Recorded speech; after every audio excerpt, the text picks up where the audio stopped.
What I found the most remarkable about him, I mean, and there are many tendrils to this, but the self-made nature of him. He had basically a few months of formal schooling maximum, Hmm. and ends up, representing a district in Tennessee and in Congress 3 times, which is remarkable in its own right.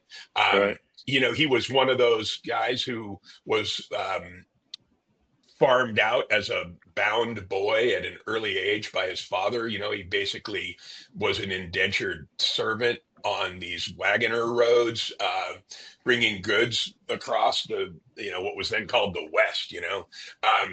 And so he learned toughness and self-sufficiency and all of these traits that we come to admire in the American ethos.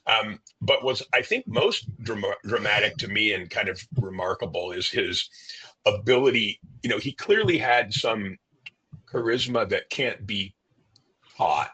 It's Yeah. it's embedded in his character, because I opened the book with this really miraculous scene in which he's going to the theater in Washington, D.C. to watch a play called The Lion of the West, Hmm. starring this fictional character called Nimrod Wildfire.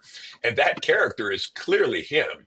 And Right. so, you have this really dramatic confluence of this actor portraying a character that is actually Crockett, and Crockett takes a bow in front of the stage, and you've got this man essentially meeting his own myth in real time. And I Hmm. call him, I guess you could give Benjamin Franklin a nod here for a run for the money, but I call Crockett the first celebrity in the sense that he was famous for being famous.